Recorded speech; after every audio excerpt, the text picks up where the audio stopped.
সত্যিকার এরকম অস্ত্র আমার গোডাউনে নাই, এরকম অস্ত্র আমার গোডাউনে নাই।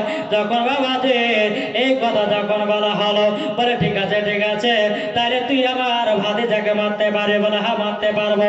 বলে মারতে পারবো, কিন্তু দুটা টাইমে আমি মারতে পারবো না। আবু জাহেল বলছে যে আরে নাম তোর নাম পণ্ডিত, হ্যাঁ তুই তো বলি যে এখন যখন ভাতিজাকে মারতে আবার দুইটা শর্ত লাগাচ্ছিস কেন? বলে কি শর্ত বলতে নি? এক নাম্বার হলো একটা নবী চাচা আছে, তার নাম হলো আমির হামজা। কি নাম বললাম? আমির হামজা। আর দ্বিতীয় নাম্বার, নবী যখন বাড়তে থাকবে সে সময় আমি নবীকে মারতে পারবো না। এই কথা যখনই বলার পরে আব্বাজি আবু জাহেল বলে ঠিক আছে তাই হবে। যখন নবী বাইরে বেরোবে তখন আমি নবীকে মারার চেষ্টা করবো, মারবো। এবার আব্বাজি আবু জাহেল দুটা মেয়েকে বাবা পেট করে দিল। একটা বাবা আমির হামজা বাড়ির সম্মুখে আপনার দারোয়ান করে বসে রেখে দিল, আর একটা বাবা নবীজির বাড়ির কাছে বসে দিল। তাদেরকে বলে দিল, বলে আমির হামজা কখন কোথায় যাবে আমাকে খবর দেবা। একে বললো যে নবীজি কখন কোথায় বাইরে যাচ্ছে তখন খবর দেবা। এই আপনার দুটি গোলাম আপনার বসে দিল, আবু জাহেল টাকা দেয় আপনার কিনা মাসের মাসে তাদেরকে টাকা দেবে। এরকম ভাবে আপনার বসে দিল। বসে দেওয়ার পরে এবার বাবা আস্তে আস্তে আস্তে বাবা একদিন বাবা ফাঁক পেল যে আমির হামজা বাবা বনে শিকার করতে গেছে। আর এদিকে নবী আমার একটা চাদর মোবারক নিয়ে বাবা রাস্তাতে আপনার চলতে শুরু করেছে। এ আপনার গোলামে দেখে আমাদেরকে বলতে জগা বোঝে আজকে বা এদিকে আমির হামজা গেছে আপনার কিনা বনে শিকার করতে, আর এদিকে আপনার নবী যে গেছে রাস্তাতে চলতে ফিরতে। এদিকে আমরা বলতেছে বলো গো শোনো, এবার নবীকে মারার জন্য তোমার সুযোগ হয়ে গেছে, যাও যাও যাও। এবার বাবা নবীকে দেখে নিয়েছে, ওই ছেলেটাকে আপনার সে অস্ত্রটা নিয়ে বাবা নবীর পেছন পেছন আপনার যেতে শুরু করেছে। বাবা যে যাওয়ার পরে নবী আমার পেছন দিকে তাকায়, বলে কি ব্যাপার লোকটা আমার দিকে আসছে কেন? কিন্তু নবী আমার বোঝা নিয়েছে এই মানুষটা আমাকে মারার জন্য করতেছে, মনে হয় প্রেম করতেছে। এবার বাবা নবী যে আগিয়ে যায় আর আবু জাহেলের গোলাপ মারার জন্য পেছন পেছন যায়।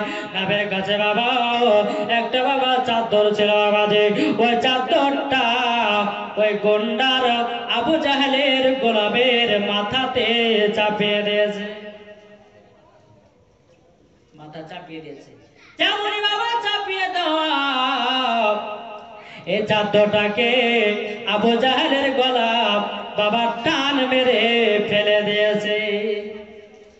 ওরে পাপী কাফের, তুই নবীর চাদরের সম্মান কি বুঝলি? নবীর সম্মান চাদরে কি সম্মান বুঝলে? দেখেন বাবা চাদরে এতটা সম্মান, একদিন সাহাবীদেরকে বলে গেলেন, বলো গো আমার সাহাবীরা ওই দেখো একটা বুড়ি মেয়ে আসতেছে, আমার চাদরটা পিছিয়ে বসতে দেবাও। তখন আপনার কি নাও ওই বুড়ি মা আসলো, সাহাবীরা বলতেছে বলো গো বুড়ি মা, গো বুড়ি মা আপনি আমাদের উপর হুকুম করে চাল্লা নাবে আপনাকে চাদর মুবারকে বসতে বলেছেন। বাবা যে ওই বৃদ্ধা মহিলাটা কি করলো বাবা চাদরটা বাবা তুলে বাবা চুম্বন লাগালো, যেরকম সুবহানাল্লাহ। চুম্বন লাগানোর পরে আপা যে চুম্বন লাগানোর পরে বুকে বাবা সিনাটা লাগায়া দিল, লাগায়া দেওয়ার পরে আপনার কিনা সাহাবীদেরকে আপনার দিয়ে দেওয়া হলো। দিয়ে দেওয়ার পরে আপনার কিনা এই বৃদ্ধা মহিলাটা চিন্তা করলো যে আমার বাড়িতে এটা হলো নবীজির চাদর, আমাকে বসার জন্য দিয়েছে, কিন্তু আমি বসবো না, ইনি হলো রাহমাতাল লিল আলামিন, এনার চাদর মোবারকে আমি সম্মান দেব। সুবহানাল্লাহ। এটাকে বেরাদার নবী আমার এসেছেন, আসার পরে সাহাবীরা জিজ্ঞাসা করলো গো নবী যে আপনি যে বৃদ্ধা মহিলাকে চাদরে বসার হুকুম দিয়েছিলেন, গো নবীজি ওই বৃদ্ধা মহিলাটাকে ছিল, ওই বুড়ি মাটাকে ছিল? নবী আমার চোখের পানি ফেলে ফেলে বলতেছে, ওগো সাহাবীরা আমি ছোটবেলাতে যারা যার কাছে আমি 2 থেকে 2.5 বছর দুধ পান করে মানুষ হয়েছে, তার নাম হলো আপনার কিনা মা হালিমা। জোরে কানো সুবহানাল্লাহ। মা হালিমা। তখন বেরাদের ইসলাম সাহাবীরা জিজ্ঞাসা করলেন, ওগো নবীজি, সে আপনার বৃদ্ধা মহিলাটাকে বসতে বললাম, সে না বসে আপনার চাদরটাকে আপনার কিনা তুলে চুম্বন দিল। চুম্বন দেওয়ার পরে সিনাতে লাগে আমাদের হাতে আবার দিয়ে দিল। ওগো নবীজি, এটার মানেটা কি গো নবী? নবী আবার বলতেছে, বলো গো আমার সাহাবীরা, আমার মা জননী জানতো আমি যখন ছোটবেলাতে ছাগল চড়াতে যেতাম আপনার কিনা বনের বাঘের আমার পায়ে চুম্বন দিত। সুবহানাল্লাহ। বনের বাঘেরা এসে চুম্বন দিত, তারই জন্য আমার মা চিন্তা ভাবনা করলেন যে বাঘে এসে যদি নাবির পায়ে চুম্বন দিতে পারে তাহলে সে নাবির চাদরে কি করে বসা যায়। তারই জন্য আমার দুধ মা হালিমা আমার ওই চাদরে চুম্বন লাগিয়েছে। যেরকম সুবহানাল্লাহ। একবার তো আল্লাহুম্মা সাল্লি আলা সাইয়্যিদিনা মাওলানা মুহাম্মদ ওয়া আলি সাইয়্যিদিনা মাওলানা মুহাম্মদ সাল্লাল্লাহু আলা মুহাম্মাদিন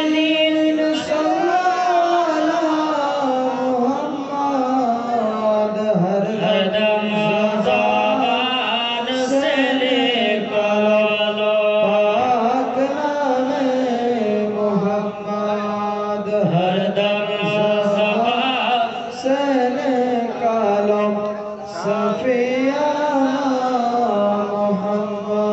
नबी रोजा शरीफ जोरे बोल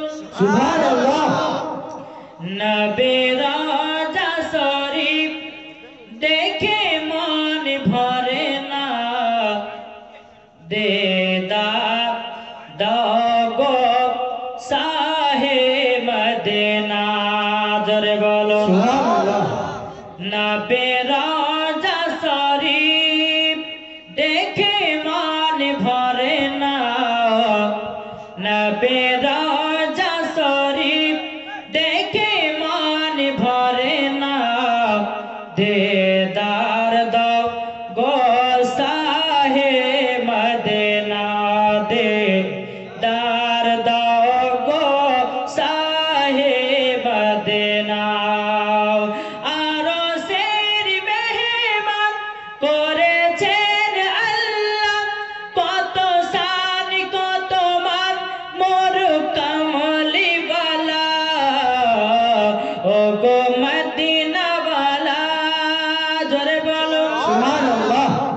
ও গো মদিনাওয়ালা করো করুণা ও গো মদিনাওয়ালা করো করুণা দেদার দাও গো সাহে মদিনা দেদার দাও গো সাহে মদিনা।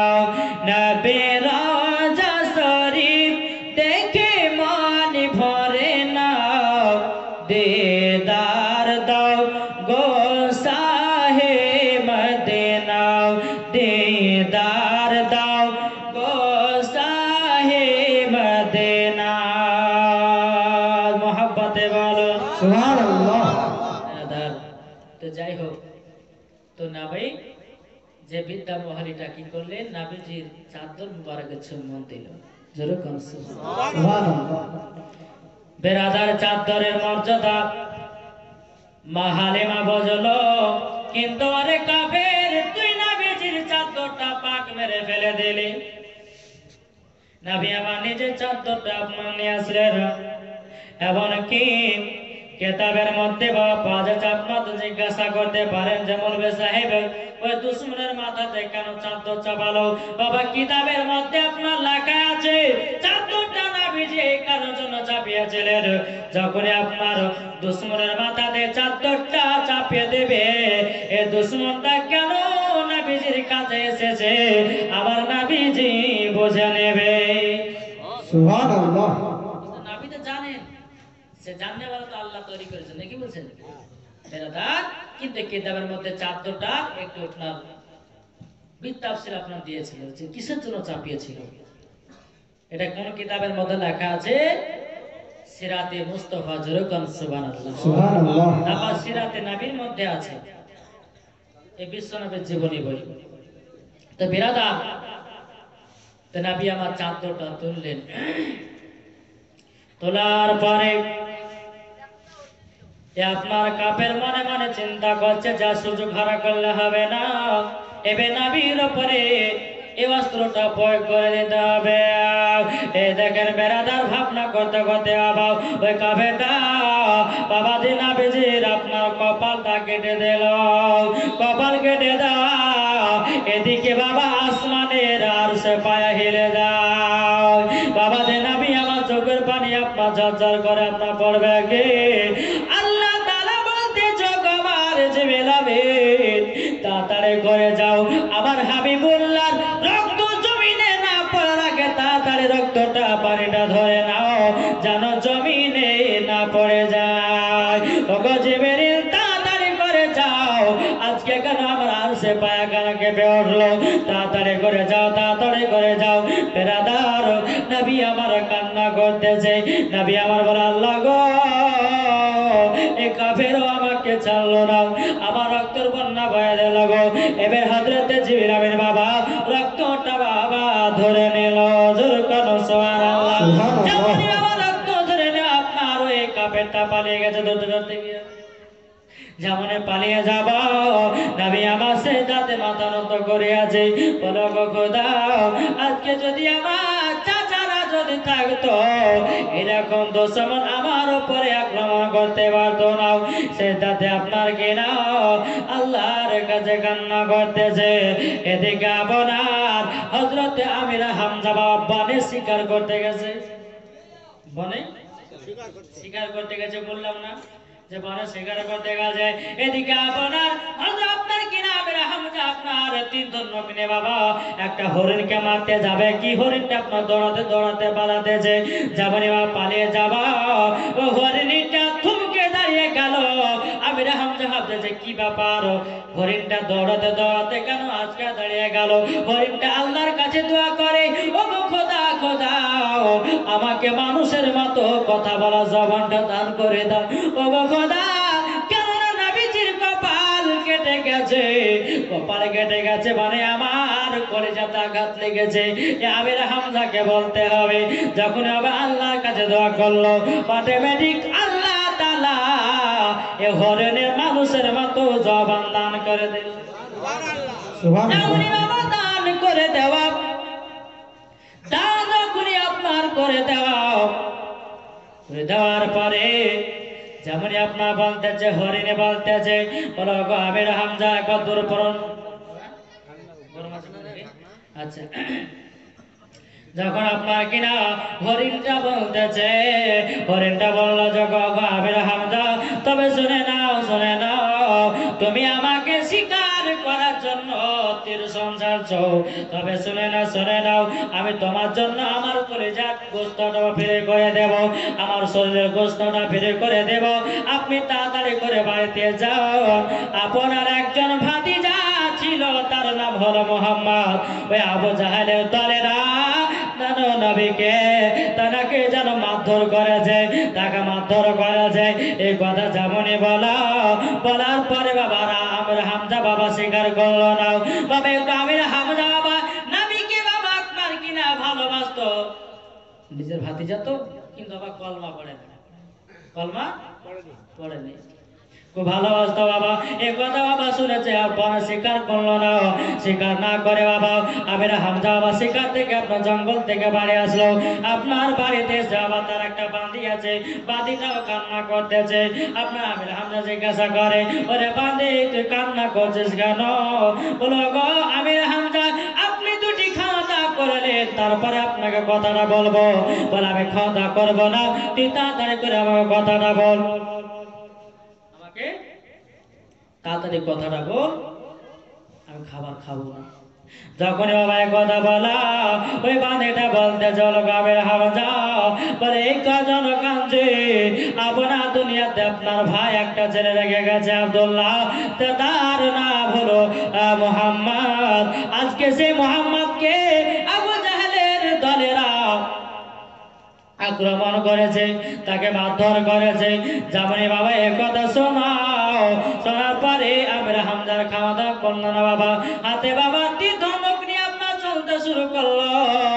চলতে চলতে চলতে গিয়া দেখতেছে মাঝে দেখে নামে আপনার আবু জাহেলের দলেরা গল্প করছে, মারধর করেছে। এদিকে আপনার খুব গল্প করেছে। আবু জাহেল দূর থেকে তাকিয়ে দিয়েছে, কি ব্যাপার, এটা আমির হামজা না? আচ্ছা, আমির হামজা বাবা খুব শক্তিমান ছিলেন, খুব চালাক চতুর ছিলেন, খুব রাগ ছিল। হ্যাঁ, দেখতেছে কি ব্যাপার গো, এটা তো আমির হামজা আসছে। তো আবু জাহেল বলছে, এক কাজ করো, এই তোমরা শোনো, যদি উল্টা পাল্টা যদি গালটাল দেয় তো তোমরা কিছু বলিও না, সহ্য করে নে, কেননা নিজের ভাতিজা তো মেরেছি, একটু দুঃখ সবর হবে। হ্যাঁ, তবে কিছু বলিও না। ঠিক আছে, বলবো না। তবে শুনে নাও, আর একটা কথা বলি, যদি আমাকে রাগের চোটে মেরেও দেয় তবু তোমরা কিছু বলবো না। আমরা হামজা আসলো, আসার পরে বলতেছে, বলে এই জায়গাতে কি আছো গো, আমার ভাতিজাকে মেরেছো? কেউ বাবা কথা বলে না, বলে না, বলে না। বলে কে আছে বলো, আমার ভাতিজাকে মেরেছো কে, বলো বলো বলো। কোনে মাতে বাবাকে কথা বলে না। বলে হ্যাঁ গো, আমার ভাতিজা কি অন্যায় করেছে?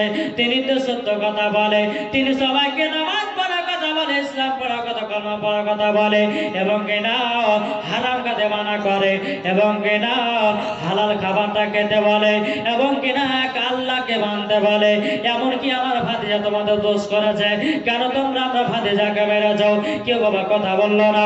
এবার আমির হামজার হাতে বাবা ধমক বাবা কি ধমক ছিল, আপনার কি করলো?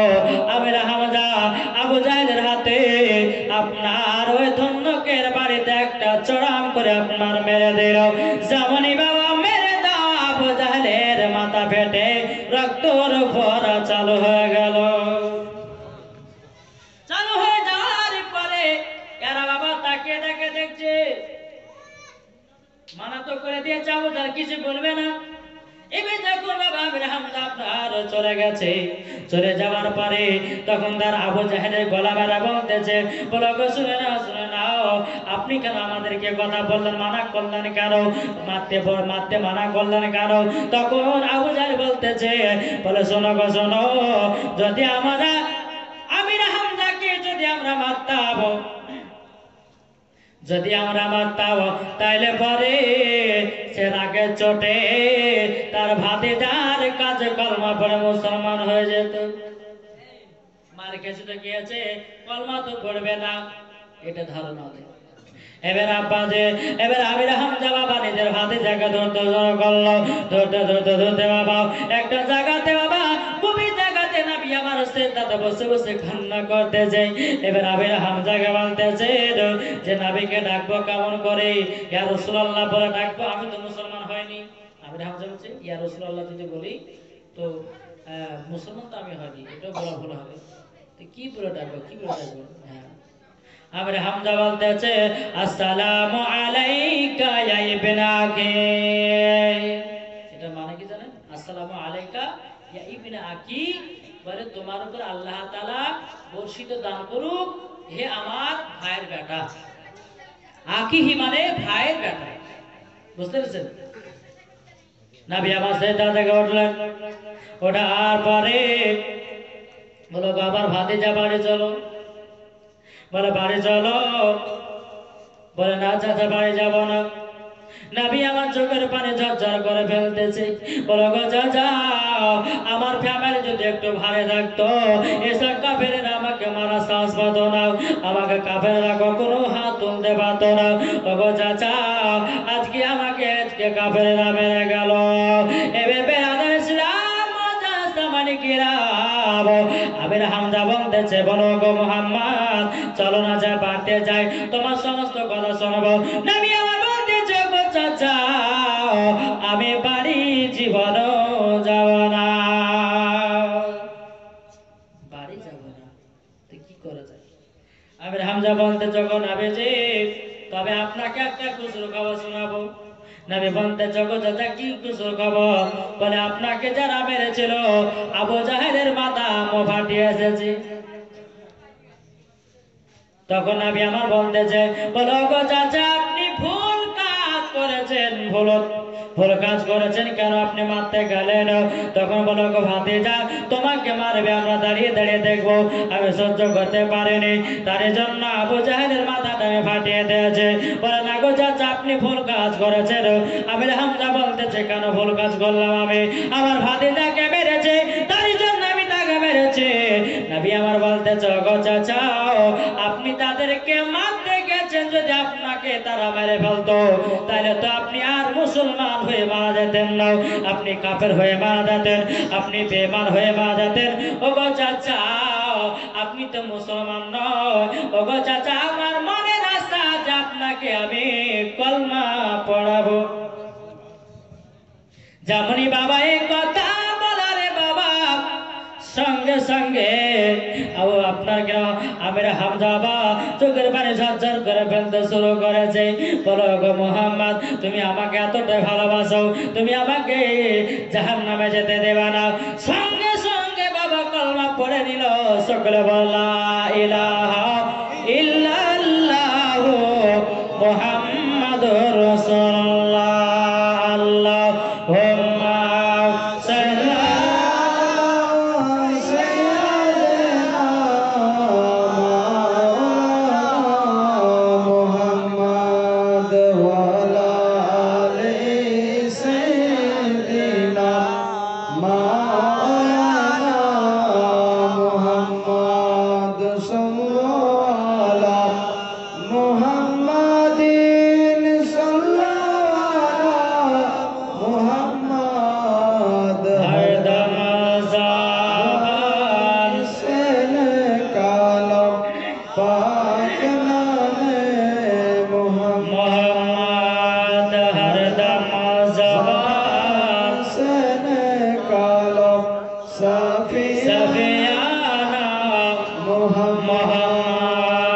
তুমি আল্লাহ পাকের নূর গো মা আমিনারে ফজর বলো তুমি আল্লাহ পাকের নূর গো মা আমিনারে ফুল। তুমি আব্দুল্লাহরে লাল গো তুমি উম্মতের রাসূল। সবে কিছু পড়ে দেখলাম হাদিস কোরআনে, সবে কিছু পেলাম না বে আপনারে গনে। জোরে বলো সবে কিছু পড়ে দেখলাম হাদিস কোরআনে, সবে কিছু পেলাম না বে আপনারে গনে। আল্লাহ পাকে এত পিয়ারা মা আমিনার নয়নে তারা, আল্লাহ পাকে এত পিয়ারা মা আমিনার নয়নে তারা। যারা নবীর আশিক হবে যাবে মদিনায়, তুমি আল্লাহ পাকের নূর গো মা আমিনারে ফজ। তুমি আব্দুল্লাহরে লাল গো তুমি উম্মতের রাসূল। আব্বাজি তো বহুত রাত হলো, ছেড়ে দে নাকি? হ্যাঁ